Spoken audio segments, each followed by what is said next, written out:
Les évangiles et les actes des apôtres en un mois. 28e jour. Évangile selon Jean, chapitre 13 à 15. Actes des apôtres, chapitre 28. Évangile selon Jean, chapitre 13. Avant la fête de Pâques, Jésus, sachant que son heure était venue de passer de ce monde au Père, et ayant aimé les siens qui étaient dans le monde, mit le comble à son amour pour eux. Et après le souper, lorsque le diable avait déjà inspiré au cœur de Judas Iscariote, fils de Simon, le dessein de le livrer, Jésus, qui savait que le Père avait remis toutes choses entre ses mains, qu'il était venu de Dieu et qu'il s'en allait à Dieu, se leva de table, ôta ses vêtements et prit un linge dont il se ceignit. Ensuite, il versa de l'eau dans un bassin et il se mit à laver les pieds des disciples et à les essuyer avec le linge dont il était ceint. Il vint donc à Simon-Pierre, et Pierre lui dit, « Toi, Seigneur, tu me laves les pieds ?» Jésus lui répondit, « Ce que je fais, tu ne le comprends pas maintenant, mais tu le comprendras bientôt. » Pierre lui dit, « Non, jamais, tu ne me laveras les pieds. » Jésus lui répondit, « Si je ne te lave, tu n'auras point de part avec moi. » Simon-Pierre lui dit, « Seigneur, non seulement les pieds, mais encore les mains et la tête. » Jésus lui dit, « Celui qui est lavé n'a besoin que de laver ses pieds pour être entièrement pur. Et vous êtes purs, mais non pas tous, car il connaissait celui qui le livrait. C'est pourquoi il dit, « Vous n'êtes pas tous purs. » Après que Jésus leur eut lavé les pieds, et qu'il eut pris ses vêtements, il se remit à table et leur dit, « Comprenez-vous ce que je vous ai fait?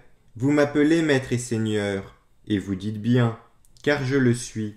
Si donc je vous ai lavé les pieds, moi, le Seigneur et le Maître, vous devez aussi vous laver les pieds les uns aux autres, car je vous ai donné un exemple, afin que vous fassiez comme je vous ai fait. En vérité, je vous le dis, le serviteur n'est pas plus grand que son Seigneur, ni l'apôtre plus grand que celui qui l'a envoyé. Si vous savez ces choses, vous êtes heureux, pourvu que vous les pratiquiez. Ce n'est pas de vous tous que je parle. Je connais ceux que j'ai choisis, mais il faut que l'écriture s'accomplisse. Celui qui mange avec moi le pain a levé son talon contre moi. Dès à présent, je vous le dis, avant que la chose arrive, afin que lorsqu'elle arrivera, vous croyiez à ce que je suis. En vérité, je vous le dis, celui qui reçoit, celui que j'aurai envoyé, me reçoit, et celui qui me reçoit celui qui m'a envoyé. » Ayant ainsi parlé, Jésus fut troublé en son esprit, et il dit expressément, « En vérité, je vous le dis, l'un de vous me livrera. » Les disciples se regardaient les uns les autres, ne sachant de qui il parlait. Un des disciples, celui que Jésus aimait, était couché sur le sein de Jésus. Simon-Pierre lui fit signe de demander qui était celui dont parlait Jésus. Et ce disciple, s'étant penché sur la poitrine de Jésus, lui dit, « Seigneur, qui est-ce » Jésus répondit, « C'est celui à qui je donnerai le morceau trempé. » Ayant trempé le morceau, il le donna à Judas, fils de Simon, l'Iscariote. Dès que le morceau fut donné, Satan entra dans Judas. Jésus lui dit, « Ce que tu fais, fais-le promptement. » Mais aucun de ceux qui étaient à table ne comprit pourquoi il lui disait cela, car quelques-uns pensaient que, comme Judas avait la bourse, Jésus voulait lui dire « Achète ce dont nous avons besoin pour la fête », ou qu'il lui commandait de donner quelque chose aux pauvres. Judas, ayant pris le morceau, se hâta de sortir. Il était nuit. Lorsque Judas fut sorti, Jésus dit « Maintenant, le Fils de l'homme a été glorifié, et Dieu a été glorifié en lui. Si Dieu a été glorifié en lui, Dieu aussi le glorifiera en lui-même, et il le glorifiera bientôt. Mes petits enfants, je suis pour peu de temps encore avec vous. Vous me chercherez, et comme j'ai dit aux Judéens, vous ne pouvez venir où je vais. Je vous le dis aussi maintenant, je vous donne un commandement nouveau, aimez-vous les uns les autres, comme je vous ai aimés. Vous aussi, aimez-vous les uns les autres. À ceci tous connaîtront que vous êtes mes disciples, si vous avez de l'amour les uns pour les autres.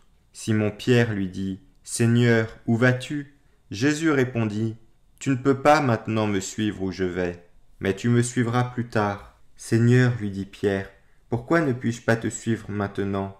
Je donnerai ma vie pour toi. Jésus répondit, tu donneras ta vie pour moi. En vérité, je te le dis, le coq ne chantera pas que tu ne m'aies renié 3 fois. Évangile selon Jean, chapitre 14. Que votre cœur ne se trouble point, croyez en Dieu et croyez en moi. Il y a plusieurs demeures dans la maison de mon Père. Si cela n'était pas, je vous l'aurais dit. Je vais vous préparer une place, et lorsque je m'en serai allé, et que je vous aurai préparé une place, je reviendrai et je vous prendrai avec moi, afin que là où je suis, vous y soyez aussi. Vous savez où je vais, et vous en savez le chemin. Thomas lui dit, Seigneur, nous ne savons où tu vas. Comment pouvons-nous en savoir le chemin? Jésus lui dit, je suis le chemin, la vérité et la vie. Nul ne vient au Père que par moi. Si vous me connaissiez, vous connaîtriez aussi mon Père. Et dès maintenant, vous le connaissez et vous l'avez vu. Philippe lui dit, Seigneur, montre-nous le Père, et cela nous suffit. Jésus lui dit, il y a si longtemps que je suis avec vous, et tu ne m'as pas connu, Philippe. Celui qui m'a vu a vu le Père. Comment dis-tu, montre-nous le Père? Ne crois-tu pas que je suis dans le Père, et que le Père est en moi? Les paroles que je vous dis, je ne les dis pas de moi-même, et le Père qui demeure en moi, c'est lui qui fait les œuvres. Croyez-moi, je suis dans le Père, et le Père est en moi. Croyez du moins à cause de ses œuvres. En vérité, je vous le dis, celui qui croit en moi fera aussi les œuvres que je fais, et il en fera de plus grandes, parce que je m'en vais à mon Père, et tout ce que vous demanderez en mon nom, je le ferai, afin que le Père soit glorifié dans le Fils. Si vous demandez quelque chose en mon nom, je le ferai. Si vous m'aimez, gardez mes commandements. Et moi, je prierai le Père, et il vous donnera un autre consolateur, afin qu'il demeure éternellement avec vous, l'Esprit de vérité, que le monde ne peut recevoir, parce qu'il ne le voit point et ne le connaît point. Mais vous, vous le connaissez, car il demeure avec vous, et il sera en vous. Je ne vous laisserai pas orphelin, je viendrai à vous. Encore un peu de temps, et le monde ne me verra plus. Mais vous, vous me verrez, car je vis, et vous vivrez aussi. En ce jour-là, vous connaîtrez que je suis en mon Père, que vous êtes en moi, et que je suis en vous. Celui qui a mes commandements et qui les garde, c'est celui qui m'aime, et celui qui m'aime sera aimé de mon Père. Je l'aimerai, et je me ferai connaître à lui. Jude, non pas l'Iscariote, lui dit, Seigneur, d'où viens-tu que tu te feras connaître à nous, et non au monde? Jésus lui répondit, si quelqu'un m'aime, il gardera ma parole, et mon Père l'aimera. Nous viendrons à lui, et nous ferons notre demeure en lui. Celui qui ne m'aime pas ne garde point mes paroles, et la parole que vous entendez n'est pas de moi, mais du Père qui m'a envoyé. Je vous ai dit ces choses pendant que je demeure avec vous, mais le Consolateur, l'Esprit Saint, que le Père enverra en mon nom, vous enseignera toutes choses, et vous rappellera tout ce que je vous ai dit. Je vous laisse la paix, je vous donne ma paix. Je ne vous donne pas comme le monde donne, que votre cœur ne se trouble point et ne s'alarme point. Vous avez entendu que je vous ai dit, je m'en vais, et je reviens vers vous. Si vous m'aimiez, vous vous réjouiriez de ce que je vais au Père, car le Père est plus grand que moi. Et maintenant, je vous ai dit ces choses avant qu'elles arrivent, afin que lorsqu'elles arriveront, vous croyiez. Je ne parlerai plus guère avec vous, car le prince du monde vient. Il n'a rien en moi. Mais afin que le monde sache que j'aime le Père et que j'agis selon l'ordre que le Père m'a donné, levez-vous, partons d'ici. Évangile selon Jean, chapitre 15. Je suis le vrai cep, et mon Père est le vigneron. Tout sarment qui est en moi et qui ne porte pas de fruit, il le retranche, et tout sarment qui porte du fruit, il l'émonde, afin qu'il porte encore plus de fruits. Déjà vous êtes purs, à cause de la parole que je vous ai annoncée. Demeurez en moi, et je demeurerai en vous.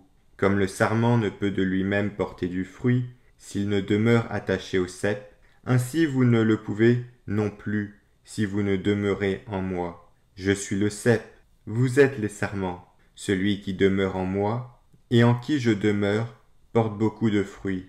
Car sans moi vous ne pouvez rien faire. Si quelqu'un ne demeure pas en moi, il est jeté dehors, comme le sarment, et il sèche. Puis on ramasse les sarments, on les jette au feu, et ils brûlent. Si vous demeurez en moi, et que mes paroles demeurent en vous, demandez ce que vous voudrez, et cela vous sera accordé. Si vous portez beaucoup de fruits, c'est ainsi que mon Père sera glorifié, et que vous serez mes disciples. Comme le Père m'a aimé, je vous ai aussi aimé. Demeurez dans mon amour. Si vous gardez mes commandements, vous demeurerez dans mon amour, de même que j'ai gardé les commandements de mon Père, et que je demeure dans son amour. Je vous ai dit ces choses afin que ma joie soit en vous, et que votre joie soit parfaite. C'est ici mon commandement. Aimez-vous les uns les autres, comme je vous ai aimé. Il n'y a pas de plus grand amour que de donner sa vie pour ses amis. Vous êtes mes amis, si vous faites ce que je vous commande. Je ne vous appelle plus serviteur, parce que le serviteur ne sait pas ce que fait son maître, mais je vous ai appelé ami, parce que je vous ai fait connaître tout ce que j'ai appris de mon Père. Ce n'est pas vous qui m'avez choisi, mais moi je vous ai choisi, et je vous ai établi afin que vous alliez et que vous portiez du fruit, et que votre fruit demeure, afin que ce que vous demanderez au Père en mon nom, il vous le donne. Ce que je vous commande, c'est de vous aimer les uns les autres. Si le monde vous hait, sachez qu'il m'a haï avant vous. Si vous étiez du monde, le monde aimerait ce qui est à lui.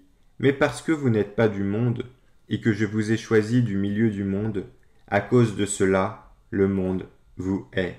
Souvenez-vous de la parole que je vous ai dite. Le serviteur n'est pas plus grand que son maître. S'ils m'ont persécuté, ils vous persécuteront aussi. S'ils ont gardé ma parole, ils garderont aussi la vôtre. Mais ils vous feront toutes ces choses à cause de mon nom, parce qu'ils ne connaissent pas celui qui m'a envoyé. Si je n'étais pas venu, et que je ne leur eusse point parlé, ils n'auraient pas de péché, mais maintenant, ils n'ont aucune excuse de leur péché. Celui qui me hait est aussi mon Père. Si je n'avais pas fait parmi eux des œuvres que nul autre n'a faites, ils n'auraient pas de péché. Mais maintenant, ils les ont vues, ils ont haï, et moi, et mon Père. Mais cela est arrivé afin que s'accomplît la parole, qui est écrite dans leur loi. Ils m'ont haï sans cause. Quand sera venu le Consolateur, que je vous enverrai de la part du Père, l'Esprit de vérité qui vient du Père, il rendra témoignage de moi. Et vous aussi, vous rendrez témoignage parce que vous êtes avec moi dès le commencement. Actes des Apôtres, chapitre 28. Après nous être sauvés, nous reconnûmes que l'île s'appelait Malte. Les barbares nous témoignèrent une bienveillance peu commune. Ils nous recueillirent tous auprès d'un grand feu qu'ils avaient allumé, parce que la pluie tombait et qu'il faisait grand froid. Paul, ayant ramassé un tas de broussailles et l'ayant mis au feu, une vipère en sortit par l'effet de la chaleur et s'attacha à sa main. Quand les barbares virent l'animal suspendu à sa main, ils se dirent les uns aux autres, « Assurément, cet homme est un meurtrier, puisque la justice n'a pas voulu le laisser vivre. » Après qu'il a été sauvé de la mer, Paul secoua l'animal dans le feu et ne ressentit aucun mal. Ces gens s'attendaient à le voir enfler ou tomber mort subitement, mais après avoir longtemps attendu, voyant qu'il ne lui arrivait aucun mal, ils changèrent d'avis et dirent que c'était un dieu.